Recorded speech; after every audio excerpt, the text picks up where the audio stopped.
को पता ही नहीं होता कि ऐसी कोई चीज एग्जिस्ट भी करती है। और समझना ना समझना तो बात की बात है। मेरे आरपीएम वाली चीज ना पावर जनरेट करने की जो कैपेसिटी होती है वो कम होती है। कुछ झटके से क्लच छोड़ रहे हो, गियर बॉक्स में स्ट्रेस पड़ता है। शेर पाला है लेकिन शेर को आप खुली छूट नहीं दे रहे हो, आप उसको बांध के रख रहे हो। भाई सबको कैसे आप सब लोग। इससे पहले वाली वीडियो में हम लोगों ने बात की थी कुछ ऐसे कॉन्सेप्ट्स के बारे में जिनके बारे में लोगों को पता होता है, लेकिन कुछ ऐसे ड्राइविंग कॉन्सेप्ट्स के बारे में जिनके बारे में लोगों को पता ही नहीं होता कि ऐसी कोई चीज़ एग्जिस्ट भी करती है। और समझना ना समझना तो बात की बात है, पता ही नहीं है कि ऐसी कोई चीज़ होती भी है। तो उनमें से एक चीज़ है ब्लाइंड स्पॉट्स। देखो ब्लाइंड स्पॉट्स एक काफ़ी अंडररेटेड कॉन्सेप्ट है मेरे हिसाब से। उसको समझने से पहले आपको ना गाड़ी का स्ट्रक्चर समझना पड़ेगा। स्ट्रक्चर बिना समझे आपको समझ में नहीं आएगा कि ये है क्या ब्लाइंड स्पॉट्स, मतलब कैसे ये वर्क करता है, उसके टाइप्स कैसे होते हैं। इसको समझने से पहले आपको ये समझना जरूरी है कि इसके मतलब बॉडी स्ट्रक्चर कैसा होता है गाड़ी का। उसके लिए आपको बाहर से समझाते हैं स्ट्रक्चर कैसा होता है। ये है गाड़ी का फ्रंट साइड, ठीक है, और इसको साइड एंगल समझते हैं क्योंकि फ्रंट एंगल से ज़्यादा कुछ आपको समझ में नहीं आएगा। देखो ये होता है ए पिलर, इसको बोलते हैं, देखो इसको बोलते हैं ए पिलर। ये बीच वाला है बी पिलर, और ये सबसे लास्ट में है इसको बोलते हैं सी पिलर। जैसे कि इधर साइड का ए पिलर सेम उस साइड का जो मतलब इसके उल्टे साइड का जो आगे वाला है उसको बोलते हैं ए पिलर, बीच वाले को बी पिलर और सी पिलर, दोनों साइड का सेम होता है। और अब अंदर बैठ के दिखाता हूँ आपको। देखो यहाँ से इसको अभी गेट को बंद करते हैं और देखिए इस यहाँ से ए पिलर की वजह से जो जगह नहीं दिख रहा है मेरे को वो होता है ए पिलर ब्लाइंड स्पॉट।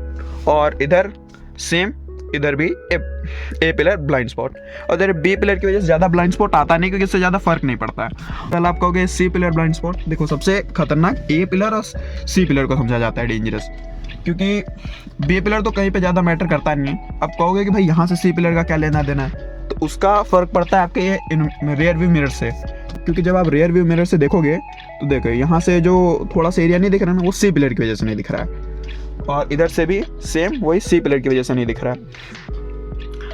तो क्या इस चीज़ को अवॉइड किया जा सकता है? 100% बोले तो इसको अवॉइड नहीं किया जा सकता है, चाहे आप कुछ भी कर लो। क्योंकि देखो ये जो पिलर्स होते हैं वो गाड़ी के सेफ्टी पैरामीटर्स होते हैं। तो मैंने देखा कि ये जैसे कि आपको पूरा स्ट्रक्चर मैंने समझा दिया, और ये ब्लाइंड स्पॉट्स कैसे दिखते हैं, जैसे कि इधर का ये ए पिलर हो गया, बी पिलर और पीछे का सी पिलर। देखो इसमें से सबसे डेंजरस ना ए पिलर और सी पिलर को माना जाता है। मतलब कि देखो मोस्टली सी पिलर हो तो उतना डेंजरस नहीं बोला जा सकता, क्योंकि सी पिलर्स की वजह से पीछे से कोई गाड़ी टूटती है तो उसमें ज़्यादातर गलती पीछे वाले की कंसीडर की जाती है, क्योंकि उसने प्रॉपर गैप नहीं रखा। मतलब ऐसे बहुत सारे कारण होते हैं। लेकिन ए पिलर जो है one of the most dangerous माना जाता है, क्योंकि इसमें कब कहाँ से कोई बंदा आ जाएगा आपको पता नहीं चलेगा। जैसे कि काफ़ी बार क्या होता है कि साइड से ऐसे बंदा आ रहा है। मेरे पास एक क्लिप पड़ी हुई थी कि मैं जब पेट्रोल पंप के पास टर्न ले रहा था तो इधर वाला जो ए पिलर है उधर साइड से एक बाइक वाला आ गया था। और इधर वाला ये जो ए पिलर दिख रहा है, इधर से एक बाइक वाला आ गया था, और वो ए पिलर की वजह से मेरे को दिखा नहीं था, लेकिन बच गई थी गाड़ी, लगी नहीं थी। तो यार ये सारी चीज़ें होती है। और सी पिलर के पीछे को जैसे लगता है तो उसमें गलती पीछे वाले की होती है, काफ़ी बार पीछे वाले की गलती होती है क्योंकि वो प्रॉपर गैप नहीं रखता है। लेकिन जो इधर की वजह से हुआ था इसमें ना मेरी गलती थी ना बाइक वाले की, क्योंकि बाइक वाले को पता ही नहीं है भाई कि यहाँ पे उसको दिख नहीं रहा है, मेरे को दिख नहीं रहा है। अचानक से कोई गाय आ गई, पता ही नहीं चलेगा कि कुछ है। तो देखो यार ये होता है ब्लाइंड स्पॉट्स, और इसको कंप्लीटली अवॉइड नहीं किया जा सकता, चाहे कुछ भी कर लो आप। हाँ अब तो कुछ मॉडर्न कार्स में 360 डिग्री कैमरा वगैरह आ गया है, तो उनकी वजह से काफ़ी हद तक कंप्लीटली अवॉइड हो गया है वो, क्योंकि अब दिखता है चारों तरफ में, इधर स्क्रीन में पूरा दिख जाता है। खैर इसमें तो ऐसा 360 डिग्री वगैरह कैमरा अभी तक नहीं आया है, लेकिन हाँ नई वाली ब्रेजा में आता है टॉप मॉडल पर। तो देखो ये ब्लाइंड स्पॉट्स की बात तो हो गई।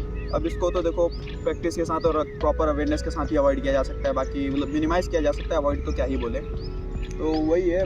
अब बाकी अगले पे बढ़ते हैं, अगले टॉपिक और कॉन्सेप्ट पे बढ़ते हैं, जो कि है अंडर पावरिंग। मतलब लोगों को लगता है कि भाई वो अपनी गाड़ी को ना बहुत ज़्यादा अंडर पावर करके चलाएंगे तो उनकी गाड़ी लंबी चलेगी। तो ऐसा कुछ नहीं होता है।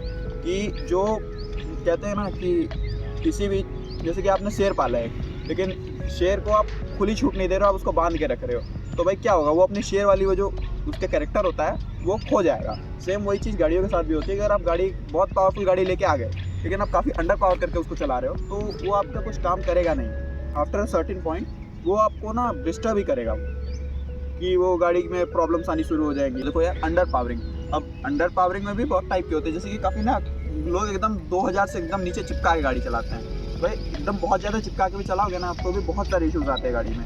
जैसे कि गाड़ी को प्रॉपर मूवमेंट नहीं मिल पाती है। जब गाड़ी को प्रॉपर मूवमेंट नहीं मिलेगी तो भाई इंजन अच्छे से खुल नहीं पाते हैं, इसलिए गाड़ी को रैप करना मतलब हाई आरपीएम से चलाना जरूरी होता है। खैर अब तो जो मॉडर्न BS6 वाली डीजल कार्स आती हैं उस समय तो DF डलता है, और उनके DF की वजह से उसे क्या कहते हैं, कैटलिक कन्वर्टर जो होता है गाड़ी के साइलेंसर में वो चोक होने का डर होता है, तो उसको DF क्लॉगिंग वगैरह उसको DF क्लॉगिंग बोलते हैं। आप इंटरनेट पर सर्च करोगे आपको मिल जाएंगी ढेर सारी वीडियो, अगर चाहिए होगी तो मैं बना दूंगा एक। लेकिन वही है कि उसकी वजह से ना अब उसको अवॉइड करने का भी एक तरीका होता है कि आप गाड़ी को हाई आरपीएम पे खींचो।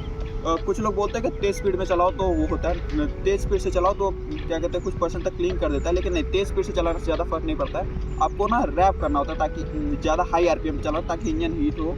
हाई आरपीएम पे चलाओ ताकि वो एग्जॉस्ट के साथ मतलब एग्जॉस्ट जब आए तो एग्जॉस्ट से वो निकल जाए हाई आरपीएम पे।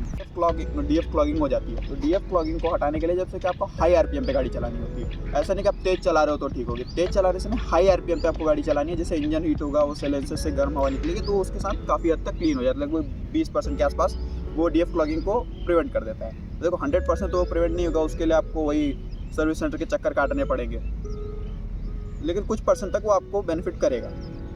जैसे कि मैंने बताया था कि बहुत लोग एकदम 2000 आरपीएम के नीचे एकदम चिपका के चलाते हैं, तो भाई 2000 आरपीएम के नीचे चिपका के नहीं चलानी होती है, ऐसे हर बार जरूरी नहीं है। आप हाई आरपीएम पे भी गाड़ी खींचोगे तो गाड़ी में पावर फील होती है, जैसे कि हर गाड़ी का अलग अलग होता है। जैसे कि मेरे पीछे भी ब्रेजा खड़ी है, ब्रेजा का आप देखोगे तो 2000 के नीचे जब आरपीएम पे गाड़ी चलती है तो उसमें ना आपको थोड़ा स्मूथनेस आता है, हल्का सा आपको मतलब कंफर्ट वाले मोड में रहता है कि बहुत ज़्यादा ऐसा पावर फील होती नहीं है, एकदम स्मूथ गाड़ी चलेगी।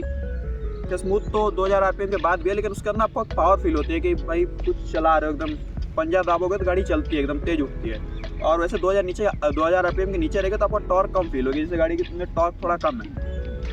अरे आरपीएम वाली चीज़ ना ज़रूरी बहुत है लोगों को समझाना, कि जब तक ये लोगों को समझ में नहीं आएगा ना, वो लोग भाई गाड़ी काफ़ी हर बार ना अंडर पावर करके चलाएंगे तो भाई कुछ भी कहो इंजन पे पड़ता तो है, क्योंकि क्या होता है ना, इंजन की कैपेसिटी बहुत ज़्यादा होती है, लेकिन भाई उसको उतना मौका ही नहीं मिलता है कि वो आरपीएम करे। हाँ, ऐसा कोई इशू नहीं होता है कि अब बहुत ज़्यादा बड़ा इशू आएगा, लेकिन नहीं, धीरे धीरे इंजन करोड़ होना शुरू हो जाता है। मतलब इंजन के ना जो पावर जनरेट करने की जो कैपेसिटी होती है वो कम होती जाती है अगर आप बहुत ज़्यादा लंबे टाइम तक एकदम उसको अंडर पावर करके चला रहे हो तो, क्योंकि कहीं ना कहीं अंदर जाके इंजन के कंपोनेंट्स पे स्ट्रेस पड़ता है उसकी वजह से, जब गाड़ी अंडर पावर काफ़ी लंबे टाइम तक चलती है। ठीक है, ट्रैफिक वगैरह में अंडर पावर करके चलाते हैं, ठीक है, ज़रूरी है भाई, वहाँ पे तो जरूरी, आप वहाँ पे अवॉइड नहीं कर सकते, लेकिन जहाँ पे कभी कभार आपको टाइम मिले तो वहाँ पे आपको हाई आरपीएम पे एटलीस्ट जरूर खींचो। तेज़ नहीं चलाना है, मत चलाओ, लेकिन हाई आरपीएम पे खींच सकते हो, उससे ज़्यादा इशू नहीं होता है। हाँ, इससे पहले कोई पोल्यूशन का ज्ञान दे।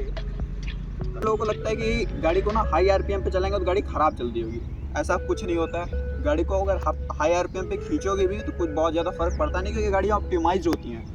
हाँ, अब लेकिन झटके से क्लच छोड़ोगे, जैसे हाई आरपीएम पे आप गाड़ी करके बार बार झटके से क्लच छोड़ रहे हो, जैसे ड्रैग रेस में करते हैं 4000 आरपीएम, 5000 आरपीएम, 6000 आरपीएम पे आप गाड़ी को झटके से क्लच छोड़ रहे हो, उस पॉइंट पे आपकी क्या कहते हैं क्लच प्लेट ख़राब होती है, गियर बॉक्स में स्ट्रेस पड़ता है, तो भाई ये सारी चीज़ें डैमेज होती हैं। लेकिन हाँ, आराम से क्लच छोड़ने के बाद गाड़ी जब मोशन में आप तेज आप ज़्यादा एक्सेलरेशन, हार्ड एक्सेलरेशन कर रहे हो, आरपीएम बढ़ रहा है, तो उससे ज़्यादा फर्क नहीं पड़ता है गाड़ी को। हाँ, लेकिन कंटिन्यूस बहुत ज़्यादा टाइम के लिए, जैसे कि आप आधे घंटे 15 मिनट तक सीधे एकदम फुल रेस पे खींच के बैठो तो गाड़ी इंजन ओवर हीट होगा, डेफिनेटली ओवर हीट होगा। इसलिए ऐसा एकदम खींच के नहीं रखना है, कभी कभार बीच में थोड़ा हाई आरपीएम ले लिया, लेकिन 2500 आरपीएम तक गाड़ी को कोई फ़र्क नहीं पड़ता, चाहे कितनी भी देर तक खींच लो। 2000 आरपीएम, 3000 आरपीएम तक गाड़ी को ज़्यादा फर्क पड़ता नहीं। हाँ, लेकिन आप यहीं पे एकदम जैसे कि आरपीएम पे रेड लाइट होती है, आप उसके पार ले जाके अगर आप बहुत ज़्यादा टाइम तक रख रहे हो तब इंजन ओवर हीट होता है, उसके अंदर में बहुत ज़्यादा फर्क पड़ता नहीं, तो आप उसको कर सकते हो, एकदम कम्प्लीटली सेफ होता है वो, गाड़ी के लिए भी कोई दिक्कत नहीं होती है। और बाकी आपको तो भाई डिपेंड करता है आप किस टाइप के चलाने वाले हो। भाई आप 2000 आरपीएम, 2500 आरपीएम इसके ऊपर चलाओगे तो आपको डेफिनेटली मज़ा आएगा। बाकी डिपेंड करता है गाड़ी कौन सी है, उस पर काफ़ी ज़्यादा फैक्टर डिपेंड करता है, लेकिन हाँ, इशू कुछ नहीं आता चाहे आप कोई भी गाड़ी लो। देखो यार, अगली वीडियो मैंने सोच के रखी है rear view mirrors, side view mirrors, मतलब उनके ऊपर वीडियो बनाऊँ कैसे एडजस्ट करते हैं, स्टीयरिंग कैसे एडजस्ट करते हैं, और सीट एडजस्टमेंट का क्या हाल होता है।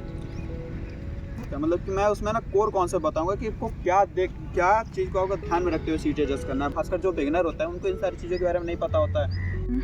Till then thanks for watching, और अगर आपके दिमाग में कोई क्वेश्चन हो तो कमेंट कर देना, मैं बता दूंगा।